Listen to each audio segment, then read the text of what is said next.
શું મળે છે ભાઈ અહીંયા? વણેલા ગાંઠિયા. વણેલા ગાંઠિયા? રેકડીમાં તો એમ લખ્યું પૂરી શાક મળે છે. પૂરી શાકની રેકડીએ પૂરી શાક જ મળતા હોય ભાઈ. તો એક પ્લેટ આપી દો. હાલો બનાવી દઉં. ખમાઉ ચાવી લેતો આવું. અરે ભાઈ ગાડીમાંથી ચાવી કાઢવાની જરૂર નથી, અહીંયા બધું આપણું જ છે. તો વાંધો ને બનાવો હાલો. 5 જ મિનિટ તમે બેહો ભાઈ.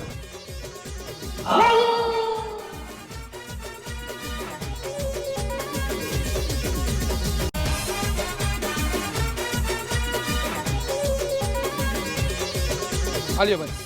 ગાડી ક્યાં મારી? આવ્યો તો ક્યાં ગાડી મારી? મને શું ખબર? તારા કારણે જ મારી ગાડી ચોરાઈ ગઈ છે. ગમે થાય મને મારી ગાડી જોઈ, નકર જેવું મેં અમદાવાદમાં કર્યું હતું ને એવું અહીંયા થાય. શું થાય છે ભાઈ? મારે અહીંયા ધંધો કરવાનો છે હો. એ તારે જોવાનું, મારે નહીં. મને મારી ગાડી જોઈ. હજી એક ફેરે તને કહું, જેવું મેં અમદાવાદમાં કર્યું હતું એવું અહીંયા રાજકોટમાં થાય. અરે ભાઈ તો હાલો તમે મારી ભેગા, હું તમને નવી ગાડી લઈ દઉં. હાલ. અરે ભાઈ મેં તમને ગાડી તો લઈ દીધી, પણ તમે અમદાવાદમાં શું કર્યું હતું ઈ તો કયો. અમદાવાદમાં મારી ગાડી ચોરાઈ ગઈ હતી ને, પછી હું હાલીને ઘરે વયો ગયો તો એમાં કરવાનું શું હોય?